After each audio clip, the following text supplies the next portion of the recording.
Hi all, welcome back to my channel. So sugar beets use பண்ணி எப்படி beat பண்ணுறது அப்படிங்கிறத லாஸ்ட் வீடியோஸில் பார்த்தோம். ஸோ இன்றைக்கி வந்து basic chain stitch again using silk thread வந்து எப்படி ப்ராக்டிஸ் பண்ணுறது அப்படிங்கிறத வந்து பார்க்க போகிறோம். ஸோ இதில் வந்து சில்க் த்ரெட்ஸில் வந்து டிஃப்ரெண்ட் பிராண்ட்ஸ் இருக்குது. ராஜ் பிராண்ட் இருக்குது, டபுள் பெல், அந்த மாதிரி டிஃப்ரெண்ட் டைப்ஸ் ஆஃப் பிராண்ட்ஸ் இருக்குது. உங்களுக்கு எது ஈஸியாக ப்ராக்டிஸ்க்கு வருதோ அந்த சில்க் த்ரெட்டை வந்து யூஸ் பண்ணிக்கலாம். ஆனால் சில்க் த்ரெட் வந்து எப்போவுமே வந்து ஒன் ஷேடில் டபுள் கலர் வாங்கி யூஸ் பண்ணிக்கிட்டால் ஒர்க் வந்து ரொம்ப குயிக்கராக வந்து முடியும். ஸோ அந்த சில்க் த்ரெட் மேலே ஒரு கவர் மாதிரி ரோல் பண்ணி கொடுத்துருப்பாங்க. அந்த கவரை வந்து எப்போவுமே வந்து பத்திரமா இந்த மாதிரி இந்த ஹோல்குள்ளே ரோல் பண்ணி வச்சுக்கணும். பிகாஸ் இந்த ஸ்டிக்கரில் தெரிகிற மாதிரி ஷேடோட நம்பர் இருக்கும். ஸோ இன்கேஸ் உங்களுக்கு வந்து அந்த த்ரெட் வந்து ஃபினிஷ் ஆயிடுச்சு அப்படின்னா வந்து அதே ஷேடில் உங்களுக்கு வாங்கணும் அப்படின்னா அந்த ஷேட் நீங்கள் போய் ஷாப்பில் கேட்டிங்கன்னா டக்குன்னு சேம் ஷேட்க்கு வந்து வாங்கி யூஸ் பண்ணலாம். ஸோ டபுள் த்ரெட்ஸ் வாங்குறதுனால நமக்கு வந்து த்ரெட் வந்து ஒரு ப்ளவுஸுக்கு அவ்வளவா முடியாது. ஸோ வந்து எப்போவுமே வந்து டபுள் த்ரெட் எடுத்துக்கணும். டபுள் த்ரெட் எடுத்துகிட்டு நார்மலாக நம்ம வந்து ஜரி த்ரெட்டில் எப்படி ஒரு நாட் போட்டு ஸ்டார்ட் பண்ணுவோமோ அதே மாதிரி அந்த இண்டெக்ஸ் ஃபிங்கரில் இந்த ரெண்டு த்ரெட்டையும் சேர்த்து இந்த மாதிரி ரொட்டேட் பண்ணிக்கணும். இண்டெக்ஸ் ஃபிங்கரில் ரொட்டேட் பண்ணிவிட்டு ஒரு நாட் மாதிரி வந்து ஃபார்ம் பண்ணிக்கணும்.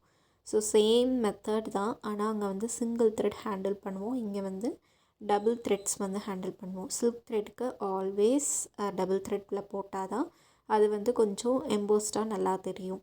ஸோ இப்போ இந்த நாட் போட்டதை ப்ளஸ் அந்த ரெண்டு சில்க் த்ரெட் அது ரெண்டையும் ஃப்ரேமுக்கு கீழே வந்து நம்ம வந்து வச்சுக்கிறோம்.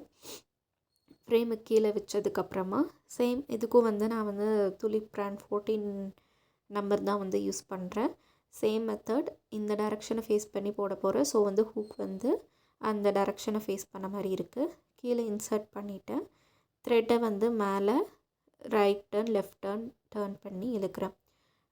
நல்லா செக் பண்ணிக்கோங்க, ரெண்டு த்ரெட்டும் மேலே வந்திருக்கா அப்படிங்கிறத செக் பண்ணிவிட்டு நெக்ஸ்ட்டு ஸ்டிச் வந்து போட ஸ்டார்ட் பண்ணுங்கள். ஃபஸ்ட்டு ஸ்டார்டிங் கொஞ்சம் ரெண்டு த்ரெட்டையும் ஹேண்டில் பண்ணுறதுக்கு கொஞ்சம் டிஃபிகல்ட்டாக இருக்கும். ப்ராக்டிஸ் பண்ண அது வந்து கரெக்டாக வந்துடும். சேம் மெத்தட் தான், இன்சர்ட் பண்ணுறோம், ரெண்டு த்ரெட்டும் இருக்கான்னு ஒவ்வொரு டைமும் செக் பண்ணிக்கோங்க. இன்சர்ட் பண்ணுறோம், ஃப்ரேமில் வரும்போது ரைட் டர்ன் லெஃப்ட் டர்ன் பண்ணி அதே மாதிரி வந்து நார்மல் பேசிக் செயின் ஸ்டிச் எப்படி ஜரி த்ரெட்டில் போட்டோமோ அதே மாதிரி வந்து ப்ராக்டிஸ் பண்ணினா ஈஸியாக வந்துடும். ஸோ இது வந்து கொஞ்சம் சாஃப்டாக ஹேண்டில் பண்ணணும். ரொம்ப ஹார்டாக இழுத்து பிடிச்சிட்டு இருந்தோம் அப்படின்னா வந்து த்ரெட் வந்து நடுவில் கட் ஆகிறதுக்கான சான்சஸ் வந்து நிறையா இருக்குது. பிகாஸ் சில்க் த்ரெட் வந்து ரொம்ப லேஸாக தான் இருக்கும். நீங்கள் வந்து ப்ராக்டிஸ் பண்ணுறப்பவே டபுள் த்ரெட்லேயே ப்ராக்டிஸ் பண்ணிட்டீங்கன்னா உங்களுக்கு வந்து ரொம்ப ஈஸியராக இருக்கும் ஹேண்டில் பண்ணுறதுக்கு. சிங்கிள் த்ரெட்டில் ப்ராக்டிஸ் பண்ணிவிட்டு டபுள் த்ரெட் போட்டிங்கன்னா கொஞ்சம் கஷ்டமாக தெரிகிற மாதிரி இருக்கும். அந்த ஹூக்கை வந்து நல்லா டைட்டாக வந்து ஹோல்ட் பண்ணிக்கணும். அந்த த்ரெட்டை வந்து அந்த ஹூக்கில் இருக்கிறப்ப டைட்டாக ஹோல்ட் பண்ணிக்கணும். ஸோ இப்போ எண்டு வந்தாச்சு. எண்டில் வந்து சேம் அதே மாதிரி ஒரு லூப் மாதிரி ஃபார்ம் பண்ணிக்கிட்டோம். அந்த லூப்புக்குள்ளேயே கீழேருந்து மறுபடியும் வந்து ரெண்டு அந்த சில்க் த்ரெட்டை வந்து புல் பண்ணிக்கிறோம். ஸோ இப்போ வந்து 4 த்ரெட்ஸ் வந்து இருக்கும். ஸோ கன்ஃபியூஸ் பண்ணாமல் ரொம்ப பொறுமையாக வந்து சேம் மெத்தட் தான் எண்ட் நாட் போடுறது. ஃபஸ்ட்டு ஒரு லூப் இழுத்துப்போம், செகண்ட் அந்த ஃபஸ்ட்டு லூப் வழியாக செகண்டை இழுத்துட்டு ஒரு ரொட்டேட் மாதிரி பண்ணிவிட்டு அந்த ஃபஸ்ட்டு இதை இழுத்து ஒரு எண்ட் நாட் மாதிரி க்ரியேட் பண்ணிடுறோம்.